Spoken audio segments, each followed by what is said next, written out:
They called it Eon Station, a derelict fortress of glass and steel floating at the edge of Sector Orpheus 9, abandoned by time, forgotten by charts, and blacklisted in all colonial databases. No one was supposed to come here, no one sane at least, but that was before the signal. Before the last broadcast reached us, pulsing from a ghost satellite like a heartbeat in the void. A broken stream of garbled coordinates, and one coherent phrase repeated over and over again. "They're waking up." Command dismissed it as cosmic interference. Noise from a dead outpost. But to Dr. Kalen Reese, linguist and former xenoarchaeologist, it wasn't just noise, it was language. The cadence. The frequency. A buried pattern that didn't just speak. It called. She wasn't interested in theory anymore. She wanted answers. So she pulled strings, cashed favors, and signed aboard the Oblivion Reach, a deep system research vessel with a crew of 6 and a record for dangerous contracts. We weren't explorers. We were the desperate, the haunted, the exiled, perfect candidates for a mission no one else wanted. As we approached the station, everything about it felt wrong. Eon didn't look derelict, it looked dormant, like something hibernating beneath a skin of metal and frost. No lights, no emissions, just endless black plating lined with structures resembling antennae, but older, alien. The human architecture was dwarfed by them, like a parasite grafted onto the body of something much older. The airlock responded as if it had been waiting for us, cycling open before we sent the handshake code.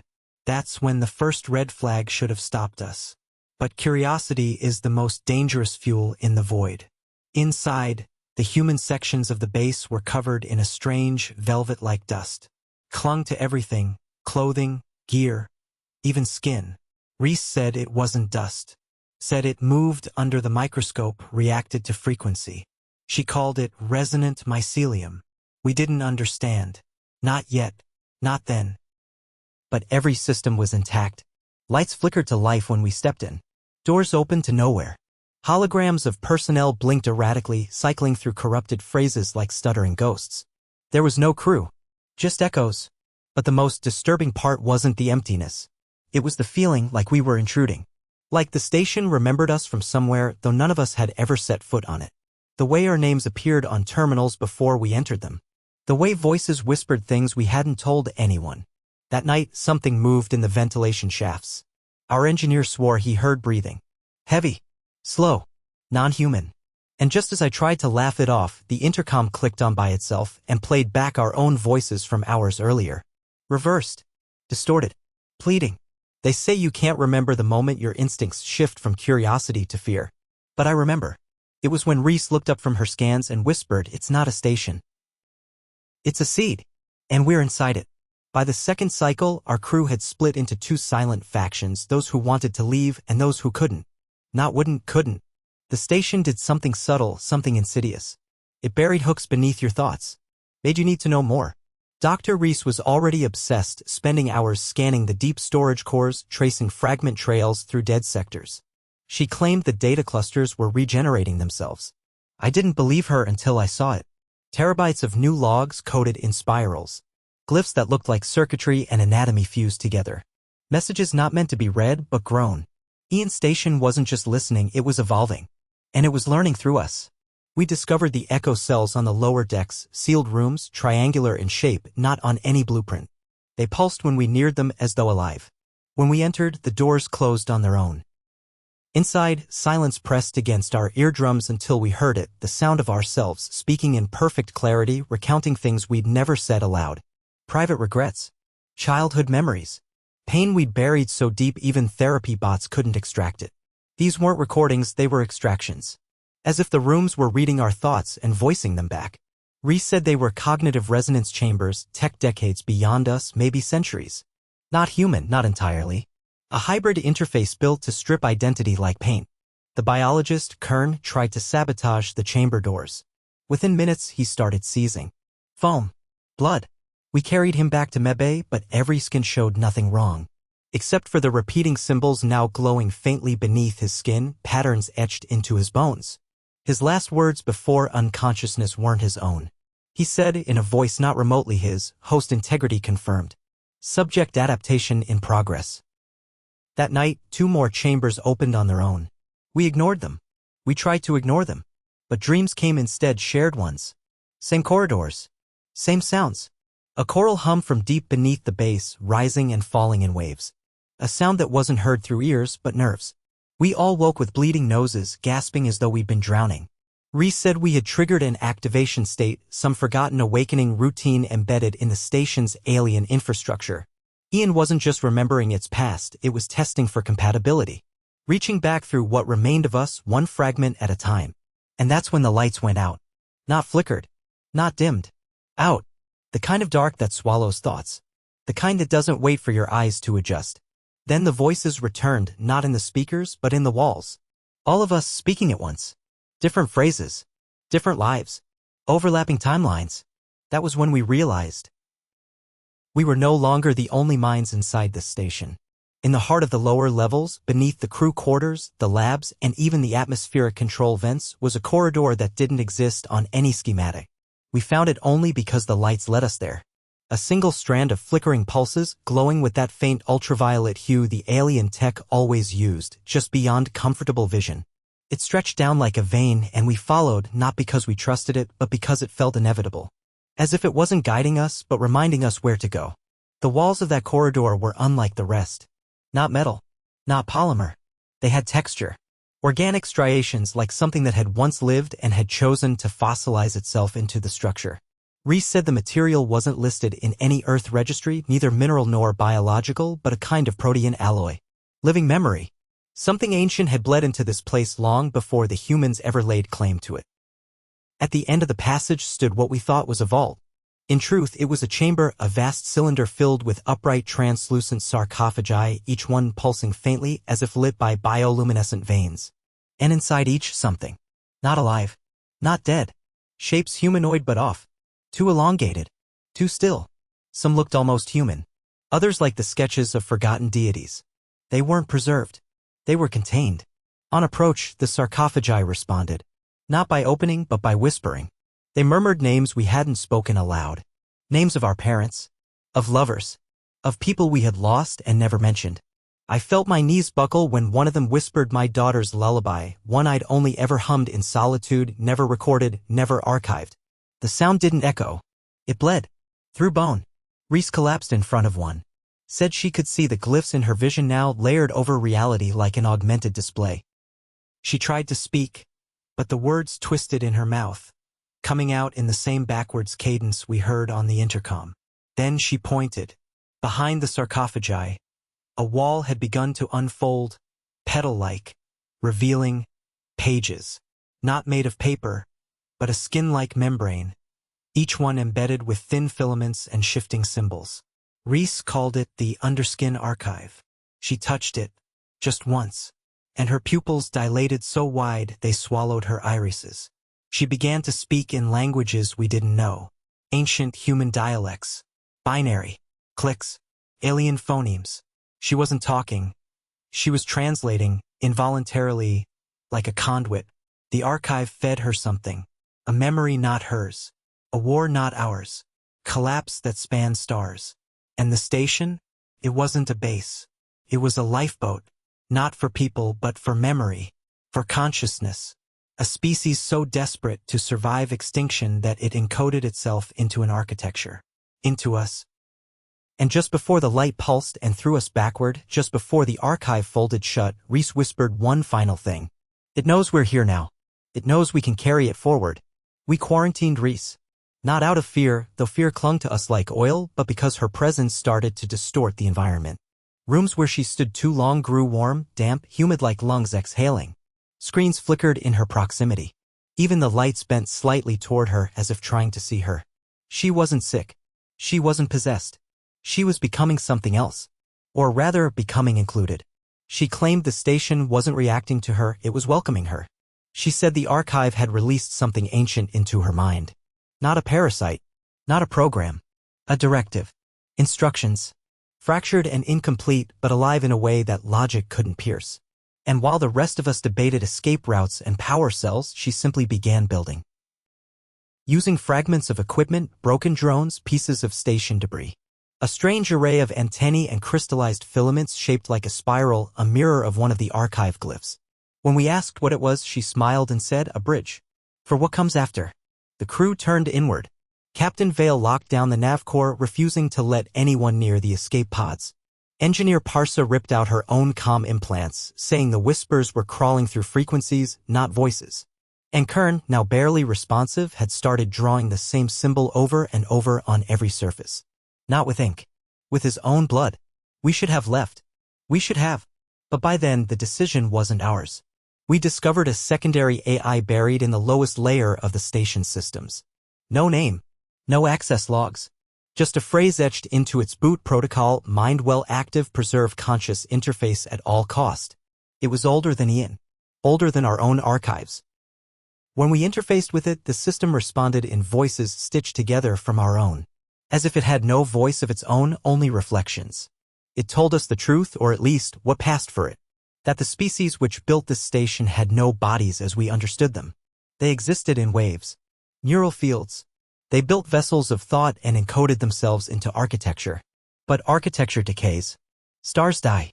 Memory is fragile. So they built hosts. Not mechanical. Not digital. Biological. Us. The transmission that lured us here? It wasn't a warning. It was an invitation. And the directive Mindwell was the final protocol to ensure survival. A test of interface integrity.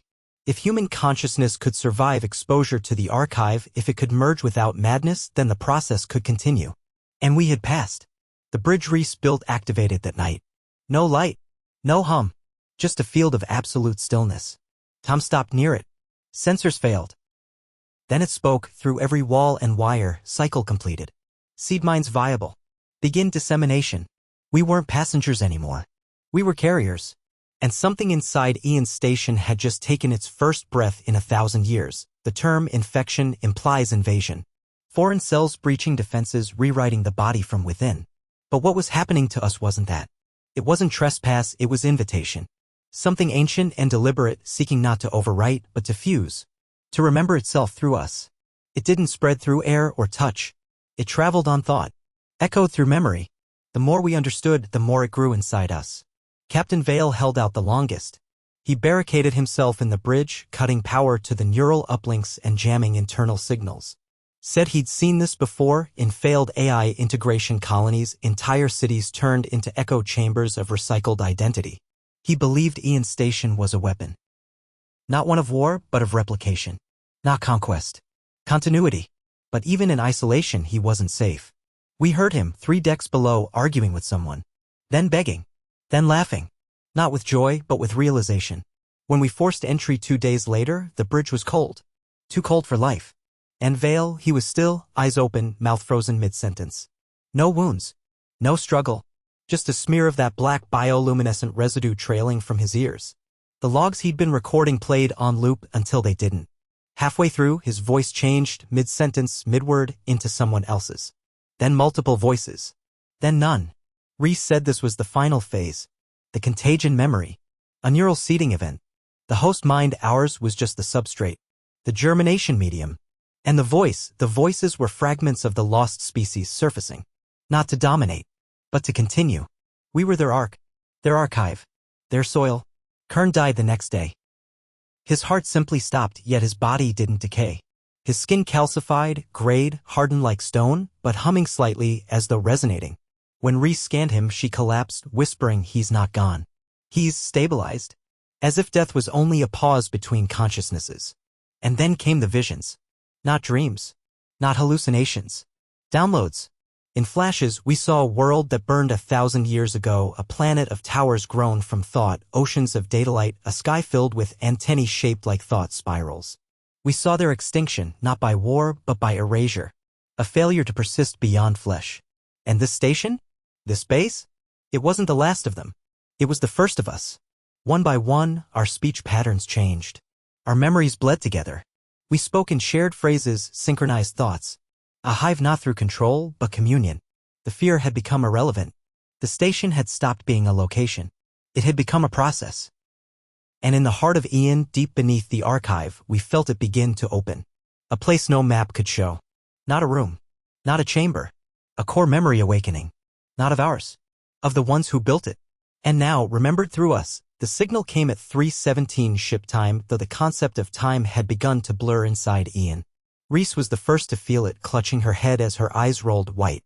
The station dimmed, not darkened, dimmed like something exhaling after centuries of silence.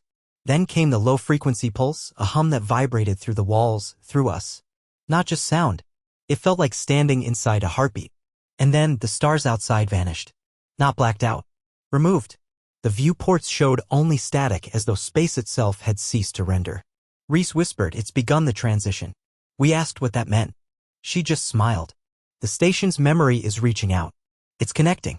We traced the source to the oldest node in the archive. A sealed subchamber beneath the cryogenics lab, locked behind a sequence that wasn't numbers or glyphs, but emotion.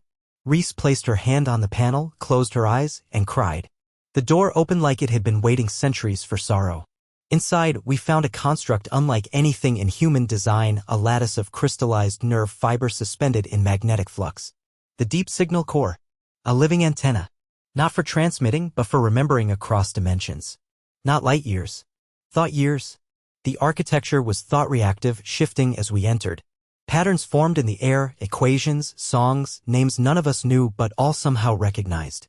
And beneath it pulsed a message, repeating in rhythmic cadence. Not a warning. Not a call for help. A ritual. Reese explained that the deep signal was a mnemonic beacon. A psychic echo embedded in architecture. When it found a mind capable of comprehension, human minds, it initiated the final phase, identity continuance. Not just species survival. Not biological. Ideological. They weren't preserving their bodies. They were preserving their way of perceiving, their concept of being. And now, through us, that thought form had reactivated. Vale's voice returned that night, speaking from the walls. Not a recording. Not mimicry. Him. But merged, layered with others, thousands of tones stacked in harmonic unison. This is not death, the voice said. This is inheritance. We ran. Not from fear, but from understanding. Because if it was true, if Vale had become part of something larger, then resisting it would mean becoming less. The crew fractured. Some fought it. Some surrendered. Parsa welded herself inside the engineering bay, trying to reroute the station's power through the plasma core. She screamed as the circuits responded with laughter. Not electronic. Organic. They knew her now. And as systems overloaded, Ian absorbed the damage like flesh healing around a wound. And outside, through the static. One by one, stars returned. But they were wrong. Wrong shapes. Wrong constellations.